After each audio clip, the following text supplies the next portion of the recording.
Welcome back to the MHS channel. First, I'm very curious to know where you're watching from and at what time.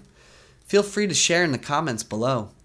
Also, if you have any feedback or suggestions for how the channel can improve, don't hesitate to leave a comment.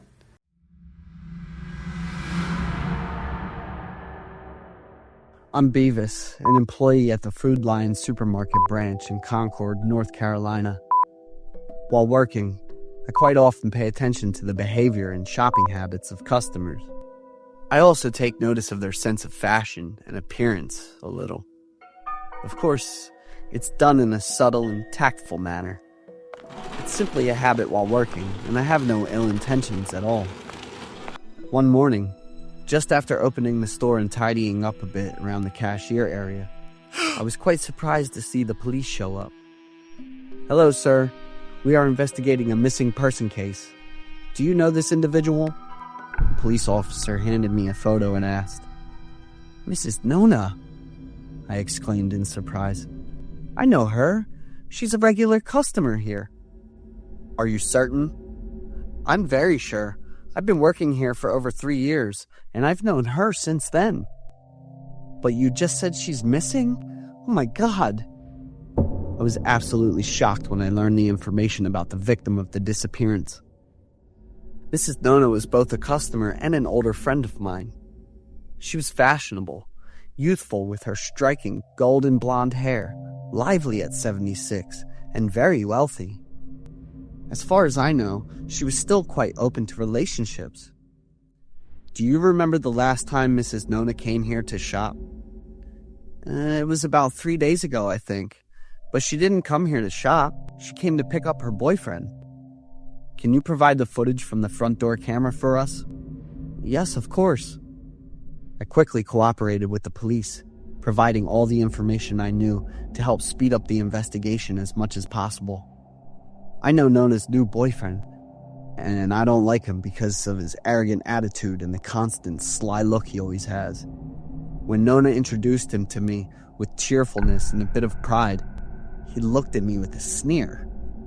If what I'm feeling is truly the truth, then the data extracted from the camera confirmed exactly what I had said. The man stepped out with a small bag in his hand, heading towards the gray car where Mrs. Nona was waiting in the driver's seat. About an hour later, the car returned to the parking lot in front of the store. But the person sitting in the driver's seat was no longer Nona. It was her boyfriend. He parked Nona's car next to his, then went to open the trunk, transferring items from her car to his, and quickly drove away. The police had difficulty determining what items he was moving because the distance was quite far.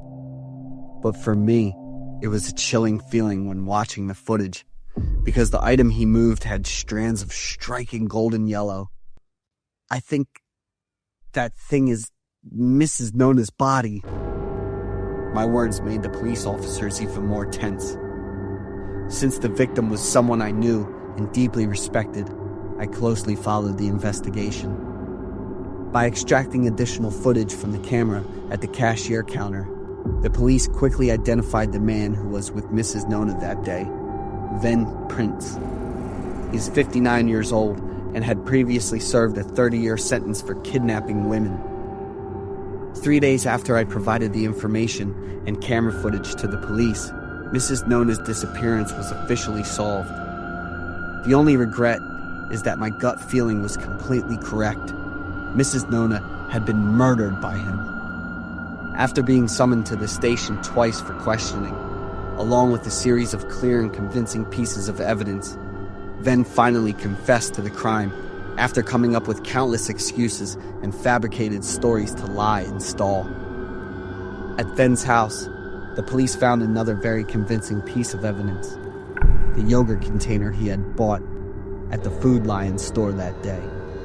Inside the yogurt container, there were various drugs that would put a person into a deep coma-like state.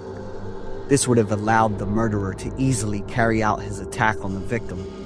The police also revealed that Mrs. Nona was the fourth victim of the cold-blooded person called Ven Prince. The news of Mrs. Nona's case left the residents of the neighborhood in shock. Many people attended her funeral to show their sympathy for the unfortunate woman. The story above is based on a true event. Daniel Prince, a criminal who was sentenced to 30 years in prison for kidnapping, was granted parole and released in 2009. After his release, he continued to commit horrific murders. On August 27, 2021, 80-year-old Edna Suttles was last seen when she picked up Prince, and after that, she disappeared. Security camera footage showed Prince transferring Mrs. Suttles' body into his car, then attempting to erase any traces. After the investigation, the police discovered that Prince was also linked to the deaths of 3 other women: Leigh Goodman, Dolores Sellers, and Sellers' daughter, Nancy Rigo, who had left him the benefits from her life insurance before she passed away.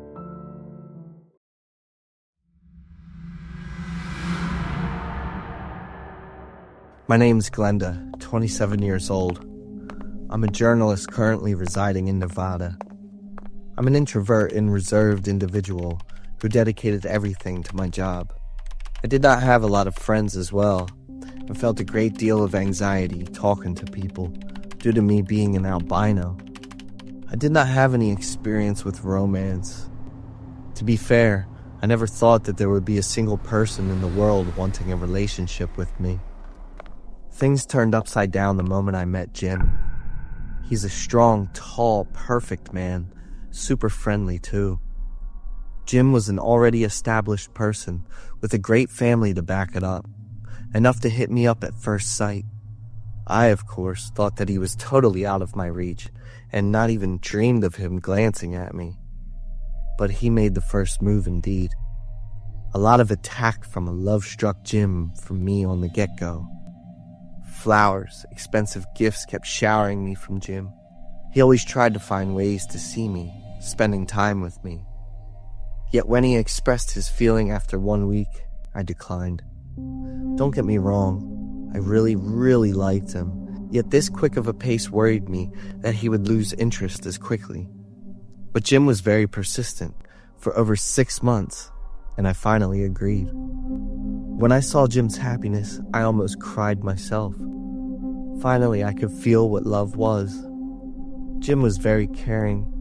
He looked after me in almost every aspect, especially my well-being. One afternoon, when I ended my shift early, I was about to arrive to Jim's workplace to surprise him. The door was unlocked, so I could easily sneak in. Seeing his familiar silhouette, I felt so happy. My heart started pounding within my chest. Jim had no idea I was right behind him. The mark this time was great, Mom. I felt it's an opportune time for us to continue with your experiments. I'll introduce to the family maybe on the next weekend. I happened to listen to his family conversation. It seemed like there's some family business. Yet the cold and emotionless voice, I never heard from him before. I was so much in my thoughts that I stood there for a long time. Until Jim turned around. He was startled and confused with me being there. He immediately demanded to know why I was here and what I had heard. That attitude was really annoying to me. But after my explanation, he was much more relaxed and hugged me tight. Afterward, we're having dinner together. After dinner, we were watching TV when Jim held my hand, saying that he wanted to show me his family the next weekend. I gave him the wide eyes and was unable to say any words. Jim was rather restless with my nonverbal answer. He repeated one more time his request. Do your parents know that I'm an albino? I've told them everything, Glenn. They're so eager to see you. I was pretty nervous, yet Jim seemed to notice that, and he just shrugged it off.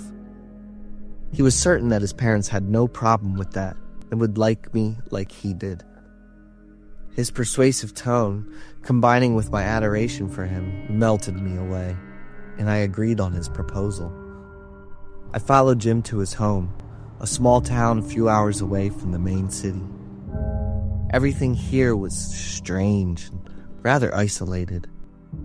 His parents had been waiting for my arrival. His mother came over hugging me like she'd known me forever, while his father stood afar, smiling. They introduced themselves as Orla and Ven.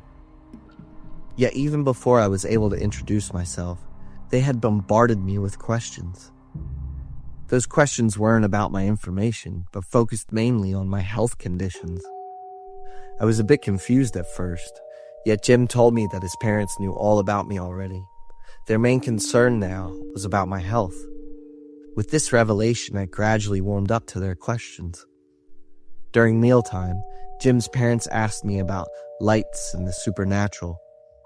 They kept looking at me, then eyeing each other with some mysterious gestures. I was surprised seeing that the house parlor was a young girl, and mostly surprisingly, an albino. Not stopping there, the chauffeur for his family would also be an albino. I tried to talk to them, yet their actions were very odd. While the house parlor always smirked her creepy smile, the chauffeur was pretty distant. Both of them never said any word ever since I showed up. Our itinerary was scheduled for 10 days at Jim's household. At night, while Jim was soundly asleep on his familiar bed, I was really hard to sleep, so I decided to venture downstairs for some water. As soon as I closed the fridge, Jim's mother had already been there behind me. She was really amused at my frantic state. When I asked her why she hadn't slept yet, she asked me if I had seen any odd things here in her household. The strange question froze me while Orla burst out laughing. Orla gave me a glass of water and said it would be good for my sleep. Orla stood watching me, finish all the water, and left. When I returned to my bedroom, Jim was nowhere to be found. I walked around the room, looking at the toys and pictures of Jim when he's little. I stumbled across a red box hidden deep behind the bookshelf, and curious, I picked it up to see. Inside it was a rather large pile of pictures. Scouring through the pictures, my emotions shifted from surprise to suspicion. That was Jim's picture with his exes. They were really happy, and most surprisingly, all of his exes were albinos like me. And one among them was even a man. So Jim was a bisexual. The most shocking among those were the fact that his house parlor and chauffeur were his exes. What's the meaning of this? I suddenly recalled the conversation between Jim and Orla over the phone. He's talking about taking someone home to see their family on the weekend. So that's me. Suddenly, a white shadow slipped through the window and startled me, prompting me to hold my mouth so not to make any noise. I took a deep breath, mustered all my courage to get near the window, and looked out. It turned out to be the chauffeur, and he acted very odd, running over and over in the backyard. I wanted to see what he was going to do next, but my body fell into exhaustion. I couldn't remember what happened next. When I woke up, I found myself sitting at the dining table, everyone in the family enjoying breakfast and laughing together. Jim gently smiled at me and pulled me a dish of food. The house parlor came over to me with a glass of water. She smiled at me too, but her teary eyes made it the most haunting smile I had ever seen. I got a feeling that she too was trying to suppress her emotions. I glanced over the glass of water. It was similar to the glass Orla gave me yesterday. I suddenly recalled the conversations between Jim and Orla over the phone. There was mention about some kind of experiment. I have to get out of here. I tried my best to get up and scream out loud. When I came back to my senses, I was back in Jim's room. To be sure where I was, I bit my hands and felt the pain. Taking the scissors with me, I rushed out of Jim's house, trying to run so fast with all my strength. By the time my body was weakened and the feeling of drowsiness reappeared, I held my breath, gritted my teeth, and twisted the scissor point into my hand to stay awake. The shearing pain washed over me, kept me awake in tears. I did not want to be another live experiment. I kept running and stabbing myself with the scissors for like 5 times until I was able to stop a truck. The driver was so panicked, looking at an albino covered in blood. Yet luckily, I was able to tell him my story, and he was able to call for help. Continuously drifted in and out of consciousness. It took me 3 times to finally calm myself down, knowing that I was in safety. I told the police everything I had been through. Jim and his entire family was arrested, with strong evidence found in the house's basement. They had spent years kidnapping the albinos and used them as slaves, with a crazy belief that the albinos had supernatural properties. They wanted to keep those people around their household to guard against the evils of the unseen world. I was lucky to be alive and escape from this household. If I hadn't discovered their schemes early, would I be just another live experiment of those crazy people?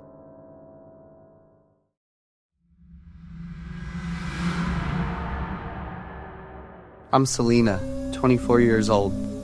I'm a paralegal and live in Texas. My boyfriend Victor and I have been together for almost 2 years now.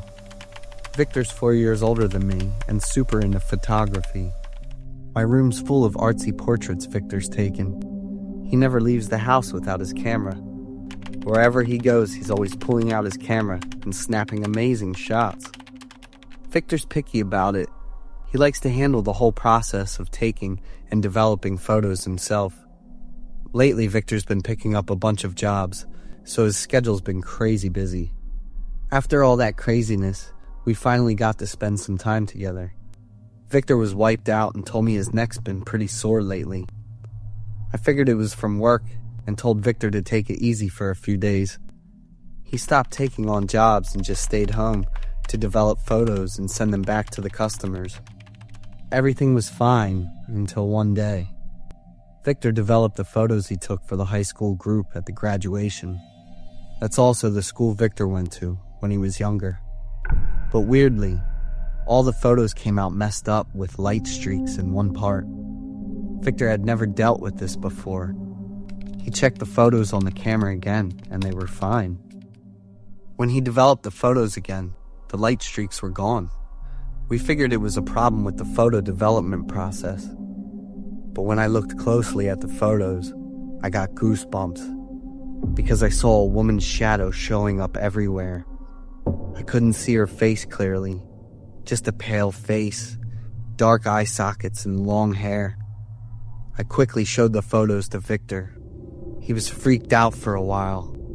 A creepy vibe took over, and we didn't say anything after that. We'd heard a lot of stories about creepy photos before, but I never thought that one day he'd end up taking pictures of them himself, and so many at that. The rest of the day, Victor didn't say a word to me. He was quiet, looked tired, and seemed like he was lost in thought. The next morning, we went to a photo repair shop in the city, hoping they could fix the photos. Victor showed him the photos with a flash in one corner, but the shop owner said they couldn't fix them because they were too damaged. We looked at each other. Then he showed the photos with the girl's shadow in them. Anyway, she showed up in just a small corner, so there was a better chance of fixing it. The shop owner gave us a hard look. He took the photos, turned away, and said at the same time, "Ghosts are always around us. They could be friends, family, demons, or people who really hate us. And they never just go away." I shivered in fear when I heard that. Looking at Victor, his face seemed worried and confused. The owner told us to come back in a few days to pick up the photos. On the way back, Victor was deep in thought, and the mood was pretty down. I suggested we go to the park instead of heading home. We held hands, walked, and talked. I told Victor I wanted to take some pictures, and he was happy to go along with it. I stood there posing, and as soon as I lifted the camera, Victor's whole attitude switched to panic. He put the camera down and looked at me, clearly freaked out. I was confused and had no idea what was going on. Victor freaked out, looked around, then picked up the camera again to check it out, but didn't take a picture. I ran back, and before I could say anything, Victor grabbed me and pulled me to the car to leave. In the evening, I cooked, and opened up to him. Victor must have been worn out from work, and on top of that, those creepy photos were probably messing with his head. That night, Victor went to bed really early. I couldn't sleep, so I went downstairs to get some water. As soon as I left, I heard water running in the room across the hall. That was the room Victor used to develop the photos. I walked over, opened the door, and honestly, I got a little scared when I saw the photos Victor developed that afternoon. I slowly walked over to the sink where Victor kept his photo developing solution and saw bubbles rising. From under the water, a head of black hair slowly started to rise. I was frozen. I couldn't even breathe. The hair was pretty long, and it looked like it belonged to a woman. Then, 2 hands shot up really fast, grabbing the edge of the sink tightly. I jumped back, tripped, and ended up falling to my knees. Just as the head was about to fully emerge, I jumped up and realized it was all just a dream. I turned around and didn't see Victor. He was sitting by the window, staring out, looking really lost in thought. I walked over, didn't mention the weird dream, but gently asked him. Victor was really tired. He said his neck was getting worse and was causing him insomnia. The next morning, Victor and I went to the doctor to check out the pain in his neck. The results came back totally normal, which was pretty surprising. The doctor prescribed some medicine, told Victor to take it regularly, and said to keep an eye on it. On the way back, we stopped by the photo shop to pick up the stack of photos from the day before. The shop owner wrapped the photos up in some paper and handed them to us with a cautious look.